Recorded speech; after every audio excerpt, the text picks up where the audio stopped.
وہاں تک مل کر درود پاک پڑھ لیں. صلی اللہ علیہ یا رسول اللہ وسلم علیہ یا حبیب اللہ.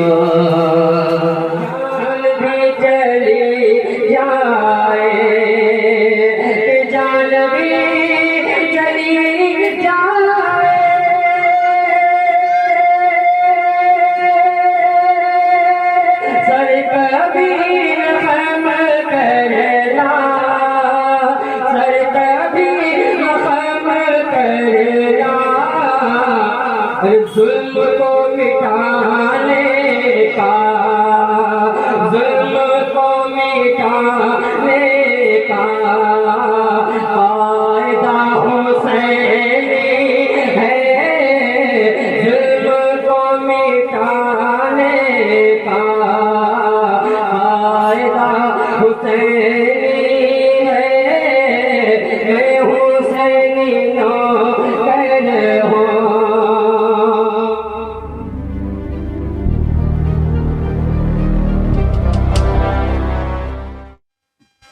خوش آمدید ناظرین، اس وقت میں موجود ہوں چیتا کیمپ کے علاقے میں، اور یہاں پر آج معراج مصطفیٰ نام کے ایک مدرسے کا ایک سالانہ اجلاس تھا، جہاں پر 5 حفاظ کرام کی دستار بندی ہوئی، جنہوں نے حفظ کیا تھا ان کی دستار بندی ہوئی اور انہیں سرٹیفکیٹس وغیرہ دیے گئے. اس موقع پر یہاں پر بین الاقوامی شہرت یافتہ ایک ایسے مقرر جو خانقاہ سے تعلق رکھتے ہیں، میری مراد یہاں پر آپ دیکھ سکتے ہیں اولاد غوث اعظم ہے، اولاد خواجہ غریب نواز بھی آپ کہہ سکتے ہیں. اس وقت حضور اشرف ملت صاحب یہاں پر موجود ہیں. ان کی یہاں پر آمد ہوئی تھی، کئی لوگ ان کو دیکھنے کے لیے ان سے متاثر تھے اور انہیں دیکھ رہے تھے، ان کے چہرے کے انور کی زیارت کر رہے تھے. حضرت سے گفتگو کرتے ہیں، جانتے ہیں کہ آج حضرت یہاں پر موجود ہوئے تھے، کس موضوع پر انہوں نے گفتگو کی تھی اور کیا آج ان کا گفتگو میں موضوع تھا. حضرت آپ کا بہت بہت خیر مقدم ہے. حضرت جاننا چاہیں گے کہ آج جس دستار بندی کے پروگرام میں آپ نے چیتا کیمپ میں شرکت فرمائی تھی، کیا موضوع تھا حضرت، کس موضوع پر گفتگو ہوئی؟ آج کی شب کی مناسبت سے گفتگو رہی. موقع تھا دارالعلوم معراج مصطفیٰ کے 5 بچے جو حافظ ہوئے ہیں ان کی دستار بندی. وجہ تو یہ بنی، لیکن گفتگو کا جو محصل تھا وہ یہ کہ آج کی شب برات ہے. گناہوں سے، خطاؤں سے، غفلتوں سے اپنی معافی مانگنا، اور ہمیں اپنے بارے میں سوچنا ہے کہ ہماری رب نے ہمیں جو زندگی دی ہے اس زندگی کا مقصد کیا ہے. کیا روٹی کپڑا اور مکان ہے یا کچھ اور؟ تو سچ بات یہ ہے کہ اللہ رب العزت نے ہمیں جو زندگی دی ہے اپنی عبادت کے لیے، بندگی کے لیے. 2 حقوق رب نے ہم پر رکھے ہیں. ایک حقوق اللہ جو اللہ کا حق ہے، اور ایک حقوق العباد جو بندوں کا حق ہے. کہیں نہ کہیں ہم اللہ کے حق ادا کرنے میں تو تھوڑا بہت سنجیدگی کبھی دکھاتے ہیں، لیکن حقوق العباد کی طرف ہم بہت کمزور ہیں. تو آج کا میرا فوکس جو گفتگو کا تھا کہ آؤ حقوق العباد ادا کریں، سب سے پہلے اپنے گھر سے. تو اپنے گھر کے تمام افراد جو اللہ رب العزت کے دیے ہوئے رشتے ہیں، ہمارے بنائے ہوئے نہیں ہیں، من جانب اللہ ہے، اللہ کی طرف سے ہیں.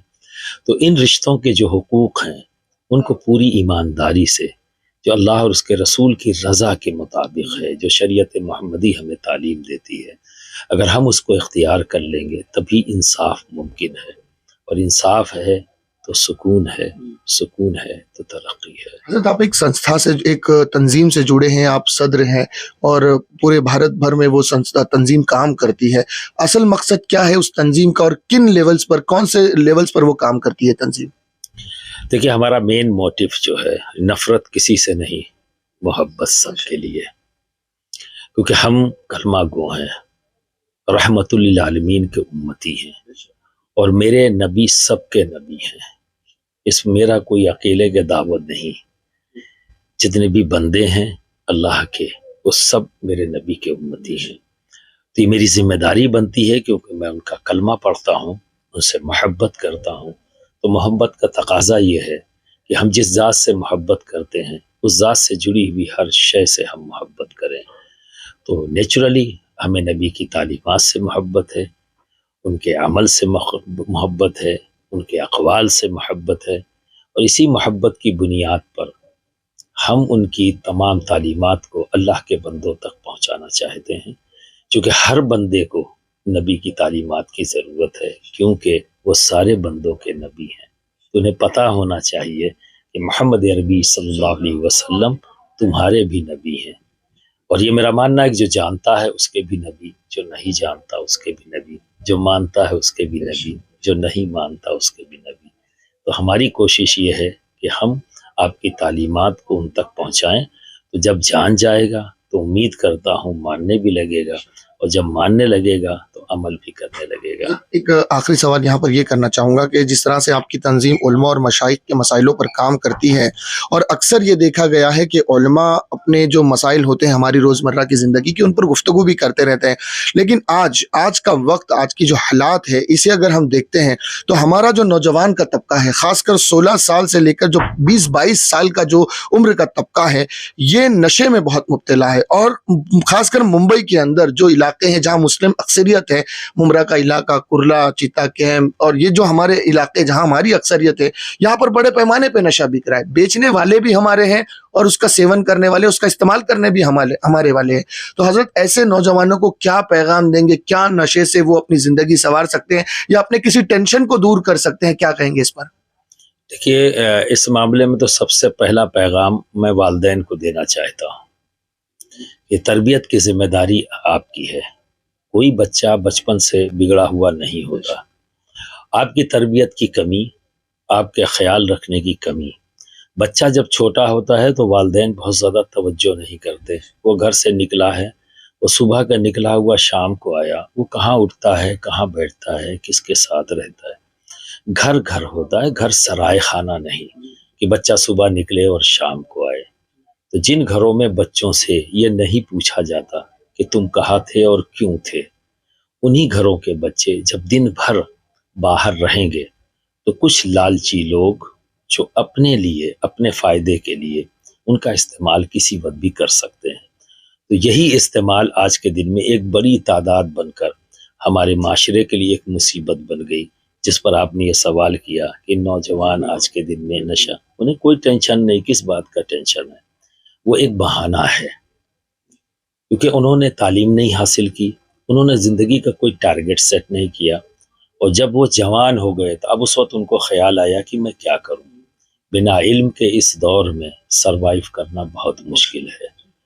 تو وہی سروائیول کی آج کے دن میں راستہ ڈھونڈنے کے بجائے وہ نشے کی طرف بھاگ رہے ہیں، آسان راستہ، اور ان کو اس راستے پہ ڈالنے والے کچھ لالچی لوگ جو صرف اپنے فائدے کے لیے ہیں۔ ایسے لوگوں کو حکومت کو چاہیے کہ سخت سزا دے، اور ایڈمنسٹریشن اس پر نگاہ رکھے، اور صرف ایڈمنسٹریشن ہی اگر چاہے تو نہیں کر سکتا، اس میں آبادی کے لوگوں کو بھی سنجیدہ ہونے کی ضرورت ہے۔ جب وہ نامینیٹ کریں گے کہ ایسے ایسے لوگ ہیں، کیونکہ سب کو پتا ہے کون بیچ رہا ہے، تو اگر بیچنے والوں کو پوائنٹ آؤٹ کر دیا جائے تو پھر یہ جب آنا بند ہو جائے گا تو امید کرتے ہیں کہ نوجوانوں لینا بند کر دیں گے اور معاشرہ بہتر ہو سکے گا۔ تو انصاف تو کرنا پڑے گا، یہ کہہ کر کام نہیں چلے گا کہ فلاں کا بیٹا ہے میرا تو نہیں، سارے بیٹے بیٹے ہی ہوتے ہیں۔ اتنی محبت ایک انسان کو ایک انسان سے کرنی چاہیے۔ حضرت یہ جو مدرسہ تھا، اس مدرسے کے متعلق جہاں پر آج مدرسہ چلانا اتنی آسان بات نہیں ہے کہ بچے زیر تعلیم ہوتے ہیں، ان کے رہنے پینے کے معقول اخراجات، ان کی پڑھائی لکھائی کے سارے خرچ ہوتے ہیں، تو جو ذمہ داران ہوتے ہیں وہ یہاں وہاں سے کچھ ہو سکے تو کرتے ہیں اور اپنی طرف سے بھی کچھ کرتے ہیں۔ وہ عوام جو اس وقت ویڈیو دیکھ رہی ہے، میں چاہوں گا کہ آپ ان سے کچھ گزارش کریں کہ ڈسکرپشن باکس میں جو نمبرز اور ان کے پتے دیے گئے ہیں ان پر وہ کچھ تعاون کریں۔ میں تمام سامعین کو جو اس ویڈیو کو دیکھ رہے ہیں، میں ان سے یہ اپیل کرتا ہوں کہ آپ نے جو محنت سے کمایا ہے اسے ایسی جگہ پر لگائیں جو انویسٹمنٹ ہو، خرچ نہیں۔ تو آپ اپنے شوق کے لیے جو پیسے خرچ کرتے ہیں وہ خرچ ہے، لیکن جب نیک عمل میں، نیک کام میں کوئی پیسہ آپ ڈالیں گے تو وہ خرچ نہیں ہے، انویسٹمنٹ ہے، وہ ریٹرن دے گا۔ اور ہر آدمی آج کے دن میں اتنی تو عقل رکھتا ہے اور شعور رکھتا ہے کہ انویسٹمنٹ اور خرچ میں فرق کیا ہے۔ تو اس طرح کے کام جو بھی نیک عمل ہیں تعلیم پر، اور میرا تو یہ کہنا ہے کہ آج کے دن میں جو ہماری ضرورت ہے، ہمیں اپنے سارے اثاثے کو جھونک دینا چاہیے علم کے فروغ کے لیے۔ یہ تو مدارس اور اسکول کے جو بھی تعلیمی ادارے ہیں وہ تو بہت چھوٹی رقم کے طلبگار ہیں. میں تو یہ کہوں گا کہ اپنے تمام اثاثوں کو ایجوکیشن کو فروغ دینے کے لیے لگانے کی ضرورت ہے. یہ انویسٹمنٹ ہے، جتنا آپ دیں گے اللہ رب العزت اس سے کئی گنا زیادہ آپ کو منیمم تو 10% جو ہے وہ تو بڑھا کے 10 گنا، پرسنٹ بھی نہیں 10 گنا بڑھا کے دے گا. دینے والا رب ہے. یہ تو ہمارے اطمینان کے لیے اس نے 10 گنا کہا ہے، ورنہ وہ رب جہاں کوئی کمی نہیں، کس طرح سے دے گا، کیسے دے گا، کہاں دے گا، کس انداز میں دے گا، یہ بندے کو پتہ نہیں ہے. تو انویسٹ کرو.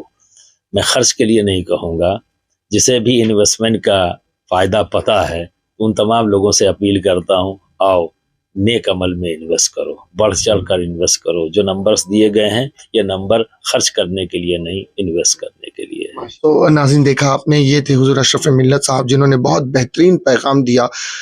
تو مختصر سے وقفے میں ایسا پیغام انہوں نے پہنچایا کہ جو آج کے نوجوان پیڑھی کے لیے واقعی میں سوچنے کی ضرورت ہے کہ، اور ماں باپ کو بھی سوچنے کی ضرورت ہے کہ وہ کیسے اپنے بچوں کو دین کے تعلیم کی طرف کرے. جہاں وہ دنیاوی تعلیم بھی دیں وہاں دین کی تعلیم سے بھی اپنے بچوں کو قریب رکھ سکیں. ناظرین ایک شعر اس وقت ذہن میں آ رہا ہے، کسی شاعر نے کہا ہے کہ یہ الگ بات کے خاموش کھڑے رہتے ہیں پھر بھی جو بڑے ہیں بڑے رہتے ہیں، اور ایسے درویشوں سے ملتا ہے ہمارا شجرا جن کے جوتوں میں کئی تاج پڑے رہتے ہیں. آج ایک ایسی شخصیت کو آپ اپنے کیمرے سے، ہمارے کیمرے کے جانب مادھیم سے آپ اپنی اسکرین پر دیکھ رہے ہیں، جو آل رسول ہے، اولاد غوث اعظم ہے، اولاد مخدوم سمنہ ہے. یہ ایک ایسی شخصیت ہے جن کا دیدار بھی الحمدللہ عبادت کہلائے گا. ان کے چہرے کا دیدار بھی کرنا رب کا دیدار کرنے کے مانند ہو جائے گا ہم کسی محبت کرنے والوں کے لیے. میں یہ کہوں گا ناظرین کہ اپنے بچوں کو جہاں آپ دنیاوی تعلیم دے رہے ہیں وہاں دینی بھی تعلیم دے، تاکہ بچہ صحیح فیصلہ کر سکے کہ اس کے لیے آگے جا کر کیا کرنا بہتر ہے اور کیا کرنا نہیں. ناظرین اسی طرح کی خبروں کے لیے بنے رہیے گا ہمارے ساتھ. میں سراج شیخ ہندوستان ڈیلی سے پھر ملوں گا کسی اگلی خبر کے ساتھ. تب تک کے لیے جے ہند.